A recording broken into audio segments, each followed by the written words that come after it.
da quinta rodada da Série B, que tem novo líder. O Avaí bateu o América na ressacada por 3-0 e está no topo da tabela. Também ali na cola vem o Cuiabá, que venceu mais um. A equipe do Guto, dessa vez na Arena Pantanal, conseguiu superar a Ferroviária pelo placar mínimo, 1-0, que indica um pouco da competitividade que a Ferroviária conseguiu impor jogando no Mato Grosso. Rodada que foi marcada também pelo final do último 0% de aproveitamento. Enfim, o Atlético conseguiu pontuar mais do que isso. O Atlético conseguiu vencer, superou a equipe do Volta Redonda em Minas Gerais. Rodada que foi marcada também pela vitória do Novo Horizontino 2-1 sobre o Atlético Paranaense no Jorjão. O empate no Heriberto Rios entre Criciúma e Remo. O empate no Mangueirão. Um Paysandu que vinha embalado do título da Copa Verde ficou no 1-1 contra o CRB, jogando em Belém, em um jogo que teve como um grande personagem o Matheus Albino, goleiro do CRB. Vou trazer um pouco da avaliação da rodada que foi finalizada nessa segunda-feira, com a vitória do Goiás no estádio de Santa Cruz. Goiás conseguiu o 1-0 com o gol do Anselmo Ramon, com a grande jogada do Pedrinho, com mais uma grande partida do Pedrinho contra a equipe de Ribeirão Preto, dessa vez. Vou trazer uma avaliação da rodada, também classificação atualizada, os destaques da tabela. Fique à vontade para trazer um pouco da sua opinião, do que você viu da rodada, do que mais te surpreendeu, do que trouxe confirmações na sua avaliação também. Bora lá, já abrindo aqui, antes de dar sequência aqui no vídeo, vou pedir para você deixar o like, se inscrever no canal e compartilhar o link para mais conteúdos como esse. Praticamente todo dia tem Série B disponível aqui no canal. Já tem inclusive uma avaliação sobre os 7 representantes da Série B na Copa do Brasil, que vão atuar nesse meio de semana. Então Paysandu, CRB, Criciúma, Novo Horizontino também vai jogar nesse meio de semana pela Copa do Brasil. Também temos o Operário jogando nesse meio de semana pela Copa do Brasil, né? O Novo Horizontino eu citei, o Criciúma também joga pela Copa do Brasil nesse meio de semana. Vila Nova também tem um jogo na Copa do Brasil nesse meio de semana. Então vou deixar o card em algum local aqui da tela para você ter uma avaliação do que eu espero para esses confrontos. Um Vila jogando contra o Cruzeiro, CRB jogando contra o Santos, e tem outros conteúdos por aqui. Se quiser pode dar uma passeada aqui no canal. Já vou adiantando aqui para vocês, quem acompanhou ou tentou acompanhar o canal nesse último final de semana, eu fiquei um pouco ausente, não estava tão bem no final de semana, hoje também não estou tão bem assim, mas bora lá tentar trazer uma avaliação da rodada em si. E já adiantando, asterisco branco ao lado, foram jogos que eu não consegui acompanhar o tanto que eu gostaria. Então Atlético e Volta Redonda, eu vou falar muito mais do resultado. Vila Nova e Chapecoense, vou falar basicamente sobre o resultado. E também aqui o Criciúma e Remo, eu até vi alguma coisa, mas não tanto assim para fazer uma avaliação do jogo. E falando sobre avaliações, vamos começar aqui com Botafogo e Goiás, o jogo que finalizou a rodada nessa segunda-feira. O Goiás conseguindo quebrar a sequência ruim que vinha tendo, né? De vice da Copa Verde, de derrota para o América, de empate no Clássico jogando na Serrinha contra o Vila Nova. Agora volta a vencer, 1-0, que entrega um pouco o que foi o jogo. Foi um jogo equilibrado e um jogo que demorou a engrenar. Assim, o jogo começa a se soltar um pouco mais a partir dos 30 minutos. Aí começa uma chance, tanto o Botafogo conseguiu incomodar o Tadeu, como o próprio Goiás também conseguiu ter seus momentos no campo de ataque. E foi no primeiro tempo em que o Goiás consegue abrir o placar, uma jogada de contra-ataque com o Pedrinho e com o Anselmo Ramon. Anselmo Ramon, enfim, marcando o seu primeiro gol com a camisa esmeraldina. No segundo tempo, muito pela necessidade do Botafogo, foi um Botafogo com mais posse de bola e um Goiás buscando ser reativo, mas um jogo de, numa forma geral, poucas chances. E principalmente avaliando o primeiro tempo, um jogo muito pouco criativo do Goiás e do próprio Botafogo também. Mas acredito que aqui entrega o que eu imaginava. A nível de resultado, entrega o que eu imaginava. Eu terminei palpitando aqui num favoritismo do Goiás para o jogo e termina que se tem aqui esse ponto confirmado, 3 pontos para o Goiás, quem sabe encaixando uma sequência positiva a partir de agora. Do jogo que finalizou a rodada, vamos para o jogo que abriu a rodada. A gente teve um Novo Horizontino superando o Atlético Paranaense Num jogo em que eu destaquei a figura tanto do Friso como também a figura do Zapelli, mas que nenhum dos dois conseguiu ter lá um grande brilho, assim, pelo menos na minha avaliação. O jogo vinha se encaminhando, assim, o Novo Horizontino, ele abre o placar e já era um ponto que eu gostaria de ver no sentido de todas as outras rodadas foi o Atlético que começou abrindo o placar, né? Nessa rodada foi um Atlético que teve um cenário diferente, consegue empatar o jogo, mas que em um momento que eu imaginava que estava tudo encaminhado para o empate mesmo, o Novo Horizontino consegue o segundo gol. E um jogo que, assim, sempre todo mundo tem aquele dia especial, assim, independente da profissão, independente do momento que você vive, você tem esse momento especial na sua vida, esse dia especial que tudo acontece de uma forma positiva para você. Nesse caso de Novo Horizontino e Atlético Paranaense, esse dia foi do Pablo Diego.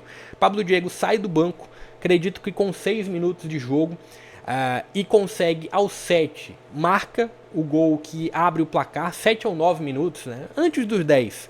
Novo Horizontino abre o placar com o Pablo Diego e aí toma um empate. E no segundo tempo, a bola sobra para o Pablo Diego marcar o segundo gol. Então foi um dia que teve como o grande personagem o nome do Pablo Diego, 2-1 para o Novo Horizontino sobre o Atlético com os 2 gols do Pablo. Seguindo aqui na rodada, o empate entre Criciúma e Remo, que eu entendo que, assim, e o Remo segue aquele manual, né, de vencer em casa e empatar fora. O Remo ainda não perdeu na competição seguindo esse manual, e eu falei numa avaliação pré-jogo de se tem um Remo que vai encarar o adversário mais complicado jogando fora de casa. Porque os outros 2 jogos do Remo fora de casa, um foi contra o Botafogo e outro foi contra a Ferroviária. E contra o Criciúma, o sarrafo seria mais em cima, e assim, o que eu pude acompanhar do jogo foi muito o início, e foi um jogo muito pouco estudado, né? As duas equipes bem verticais no início do confronto.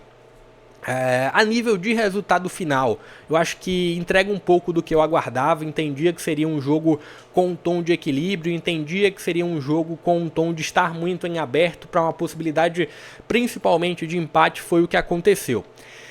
Coritiba 2-0 sobre o Operário, e se não tivemos uma grande atuação do Matheus Friso, se não tivemos uma grande atuação do Zapelli, tivemos uma grande atuação do Josué, né? Mais uma vez, Josué atuando bem, é o 10 do Coritiba, é um dos grandes 10 da Série B, e o Coritiba que sofreu muito com o poder de definição que não apareceu no jogo contra o Remo no Mangueirão. Dessa vez as coisas fluíram bem para o Coritiba, tanto defensivamente foi um Coritiba que se comportou bem, sofreu muito pouco, né? Um Coritiba que no máximo teve ali alguma finalização de média a longa distância do Bosquilha no primeiro tempo, e um jogo bem controlado pelo Coritiba, que teve o Coutinho aparecendo bem, né? O Coutinho marcando, quem sabe isso pode gerar um fator de um Coutinho engrenando com a camisa do Coxa, teve o Josué marcando com a assistência do Coutinho, teve um Alisson também aparecendo bem, só não marcou por conta do Elias. Enfim, foi um Coritiba que conseguiu desempenhar bem individualmente, coletivamente, um resultado justo para o que foi o jogo. Esse placar que traduz bem o que foi a partida no Couto Pereira. O placar que não traduz muito o que foi o jogo é esse daqui. Tá? E assim, antes de começar a criticar, vou trazer um pouco da minha avaliação. Quem acompanhou outras avaliações que eu trouxe aqui no canal, eu trago avaliação rodada a rodada, jogo a jogo, eu faço pós também para alguns confrontos. Eu não sou de contestar resultado, né, a nível de quem venceu, se foi empate, enfim. Eu acho que o futebol ele premia muito mais o fator eficiência, ele premia muito mais o fator de quem consegue colocar a bola na rede do que quem consegue dominar por um maior tempo. Não estou falando que o América dominou o jogo, mas estou falando que o 3-0, quem bate o olho aqui nesse placar e vai ter como avaliação de o Avaí massacrou o América, não foi bem assim, tá? Se teve um Avaí que consegue abrir o placar, e um América que teve chance sim de conseguir empatar o jogo no primeiro tempo. O América parou em algumas oportunidades claras, não vou lembrar o nome do defensor do Avaí, acho que não foi o Brock, mas assim, em um dos lances do América, a bola já tinha passado pelo goleiro do Avaí e tem um dos defensores do Avaí que tira praticamente em cima da linha. Tiveram outros momentos também que o América conseguiu chegar perto de empatar o jogo. Não foi uma atuação terrível do América na ressacada, mas como eu não sou de criticar resultado final, eu acho que assim, a vitória, ela não foge também muito do que foi o fator de poder defensivo e de resistência do Avaí e de aproveitamento lá na linha de frente da equipe do Jair Ventura. Talvez o único ponto que eu contestaria aqui é o 3. Acho que poderia ter sido 1-0, poderia ter sido 2-1, por exemplo. Eu acreditaria que entregaria um pouco mais o resultado. Os dois últimos gols do Avaí, um é numa bola parada, já na reta final do jogo, e o outro é no momento de total exposição do América. Enfim, é o líder, é o atual líder da competição, o Avaí, e o América que não consegue ter bons resultados fora de casa. Foi assim contra o Remo. E o América jogou até um pouco mais contra o Avaí do que contra o Remo. Contra o Remo o América sofreu demais. Também foi um América que... Deixa eu até dar uma olhada aqui, que fugiu da memória o outro jogo do América como visitante da competição, mas que não foi bem, né? Deixa eu dar uma olhada aqui. Contra o Remo... na verdade foi contra o Remo, né? Contra o Remo foi o único jogo que o América teve como visitante, além desse jogo agora contra o Avaí, porque o América teve 2 jogos em sequência como mandante na quarta e na terceira rodada. Mas assim, 2 jogos fora de casa e 2 jogos que o América não consegue vencer, não consegue pontuar, aliás. Dessa vez um desempenho um pouco melhor do que teve contra o Remo. América que não contou com o Fabinho, por exemplo, isso traz algum impacto também para a linha de frente.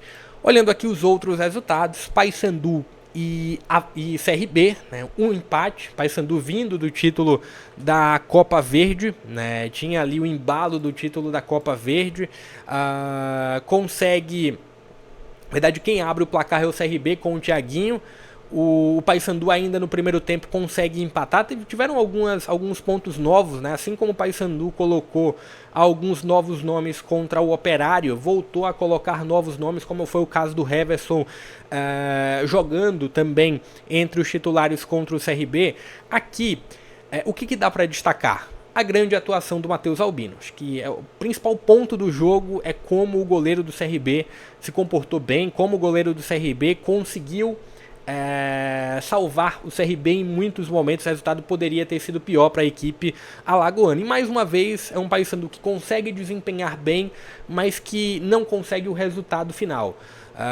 Teve a expulsão, né, do segundo tempo. Não estou recordando exatamente qual foi o jogador expulso do Paysandu. Acho que foi o jogador volante lá, o jogador de meio de campo. Enfim, o Paysandu teve um jogador expulso aos 12 minutos do segundo tempo. Acho que foi o Vilela. Pode estar fugindo assim a minha cabeça. Tem muitos nomes, né? E hoje de fato não estou tão bem assim. Mas sim, o Paysandu fez um grande primeiro tempo, chegou mais, teve mais chances. O primeiro tempo terminou empatado. E aí veio o fator da segunda etapa com a expulsão de um dos jogadores do Paysandu, e o empate ele foi muito a partir das circunstâncias de jogo. Amazonas e Atlético Goianiense, mais um jogo em que o Dragão não sai com o resultado esperado, por mais que fosse um jogo fora de casa, por mais que fosse um jogo com o Amazonas passando por mudança no comando técnico. Mas aqui, assim como eu citei o Matheus Albino, vou citar aqui o nome do Renan. Grande atuação do goleiro do Amazonas no primeiro tempo. E assim, foi um Atlético que, a nível de volume de chances criadas, a nível de finalizações, de momentos no campo de ataque, poderia ter feito mais de um gol de vantagem, poderia ter aberto uma vantagem superior a um gol. Só que aí veio o segundo tempo e tem uma queda enorme do Atlético na etapa final do jogo, e o Amazonas vai se lançando à frente. O Amazonas vai assim, perdido de qualquer forma, e o Amazonas consegue o empate. Então, o empate jogando dentro de casa da equipe do Amazonas, que não tira da situação crítica que vive nesse início de competição, mas que pelo menos dá um indicativo de um ponto de esperança para as próximas rodadas, agora com uma nova comissão técnica. É um Amazonas que, entre todas as equipes do Z4, entre todas as equipes da competição, foi a que menos conseguiu desempenhar, né? Avaliando o fator de... mesmo quando o Atlético estava zerado, Tirando agora a quinta rodada, né? O Atlético zerado. O Atlético vinha jogando mais do que o Amazonas, vinha sendo mais competitivo do que o Amazonas, principalmente no lado coletivo. Mas vamos ver o que o Amazonas, que tem um bom grupo, né? Você olha para o elenco do Amazonas, além de muitos nomes, tem nomes bons. Vamos ver o que o Amazonas consegue aprontar para a sequência da competição. Cuiabá, mais uma vitória do Cuiabá, e assim, de fato, por mais que se tenha o peso da camisa, por mais que se tenha o fator de um Cuiabá que viveu a primeira divisão nas últimas temporadas, e por mais que eu goste muito do Guto, os últimos trabalhos do Guto ele não entregaram muita coisa a nível de aproveitamento e desempenho. Mas no Cuiabá parece que o Guto vem se reencontrando. Foi um jogo com muito tom de equilíbrio. Eu falei sobre um favoritismo do Cuiabá, mas durante o jogo eu falei, opa, Ferroviária pode conseguir pelo menos um ponto na Arena Pantanal. Foi por pouco, assim, a nível de o desenvolver do jogo, foi uma Ferroviária que desempenhou bem, foi uma Ferroviária competitiva jogando fora de casa, mas o Cuiabá consegue a vitória, consegue 1-0 jogando na Arena Pantanal e está dividindo nesse momento a liderança da Série B com o Avaí. Atlético, enfim, o Atlético venceu, né? Esse jogo, explicando para vocês, assim, o final de semana foi bem atípico aqui para mim, mas depois da rodada, depois da avaliação da rodada, eu vejo os jogos, então depois eu posso ter uma avaliação até um pouco melhor sobre alguma avaliação na verdade sobre essa vitória do Atlético. Mas o que eu tenho de um conceito já formado sobre essas duas equipes? Um Atlético que vinha, principalmente nas duas primeiras rodadas, desempenhando mais do que o aproveitamento que tinha. E aí veio o baque do 4-0 para o Criciúma. Contra um Volta Redonda que também era competitivo, tá? Volta Redonda deu trabalho para o Novo Horizontino, deu trabalho para o CRB. Só que é um Volta Redonda com muitos problemas do meio para frente. Volta Redonda com muito problema de criação. 2-1 para esse jogo, né? Depois eu posso trazer alguma avaliação sobre a partida, mas enfim, tem aqui os 3 pontos do Atlético, que eu imaginava que poderia estar numa zona mais confortável da tabela. Quem sabe a partir desse resultado as coisas possam engrenar lá para o interior de Minas. O Atlético que não vem jogando em casa por conta da reforma que tem no seu estádio em São João del Rei. E o outro jogo, o Vila Nova consegue vencer mais uma vez. Vila Nova consegue superar dessa vez a Chapecoense. E tem uma escalada, né? Um Vila Nova de um Rafael Lacerda que preza muito pelo sistema defensivo e que eu pontuo também, não o sistema defensivo só como um todo, não sendo generalista sobre isso. É um Vila Nova que no jogo aéreo defensivo, eu entendo que poucas equipes da Série B ou nenhuma consegue ter a mesma solidez da equipe do Vila Nova. No jogo aéreo, escanteio para o adversário. Se normalmente já é difícil marcar um gol a partir de um escanteio, contra o Vila Nova você triplica essa dificuldade. Apesar de no clássico contra o Goiás o Messias ter feito um gol, mas depois de muitas tentativas. E aí vence, né, uma Chapecoense que vinha tendo alguns bons resultados, uma Chapecoense que teve, talvez, pelo menos na minha avaliação, o melhor jogo dela foi contra o Paysandu no Mangueirão, e agora consegue, o Vila Nova consegue dentro de casa superar a Chapecoense por 1-0. Bora lá, trazer a tabela da competição, o que a gente tem de atualização sobre a tabela, sempre de baixo para cima, como a gente vem fazendo. Volta Redonda sem nenhuma vitória, né? 1 ponto conquistado pelo Volta Redonda. Amazonas com 2 pontos, Paysandu com 2 pontos, Botafogo com 2 pontos. Me surpreende o fator Paysandu e o fator Amazonas, mas não, aqui me surpreende por motivos diferentes. É um Amazonas que eu tinha uma expectativa alta antes do início da competição. Olhando hoje para o que o Amazonas desempenha, a penúltima colocação, eu diria que até a última seria mais justa para o que o Amazonas fez até essa 5ª rodada. O Paysandu tem bons desempenhos, mas os resultados não vêm. O Atlético consegue sair da zona de rebaixamento, conseguiu a primeira vitória, os primeiros pontos agora. Tá tudo muito embolado, né? Então tem aqui o Atlético na 16ª posição. O Operário é o 15º. O Criciúma na 14ª colocação com 5 pontos. Vem a turma dos 6 pontos, Atlético Goianiense, Ferroviária e Chapecoense. Novo Horizontino, a turma dos 9. Novo Horizontino, Remo, América e Atlético Paranaense. Atlético Goianiense em 13º, Paranaense em 7º. A turma dos 10 pontos, CRB, Goiás, Coritiba e Vila Nova. Coritiba e Vila Nova já no G4. E o Cuiabá e Avaí aqui dividindo a liderança. O Avaí tendo o mesmo número de vitórias do Cuiabá, tendo o saldo de gols acima. São 6 gols para o Avaí, 3 gols para o Cuiabá. O G4 bem reformulado do que foi a rodada passada. Na rodada passada a gente tinha o Atlético Paranaense na liderança, a gente tinha o América na segunda colocação, tinha também o fator, tô até fugindo um pouco a cabeça, mas tinha o fator do Remo também bem, né? E aí o Remo termina perdendo, mas está tudo muito embolado ainda, enfim. Temos aí um novo G4, temos aqui a escapada do Atlético do Z4 e o final da 5ª rodada. A próxima rodada começa na sexta-feira e, é claro, teremos os favoritos da 6ª rodada da Série B, uma avaliação prévia. Provavelmente eu trago também uma avaliação e vou trazer um balanço dessas 5 primeiras rodadas, né, do que mais surpreende, do que traz como uma confirmação. Vou tentar trazer isso ou na quinta-feira ou antes, né, antes da 6ª rodada vai ter esse balanço geral da Série B até aqui. Fique à vontade para trazer a sua opinião, repito, peço até desculpa porque o final de semana do canal foi muito pouco movimentado, mas nos próximos dias vou tentar recuperar aqui o tempo perdido. Vou ficando por aqui, deixa o like, se inscreve no canal e compartilha o link para mais conteúdos como esse. Até a próxima.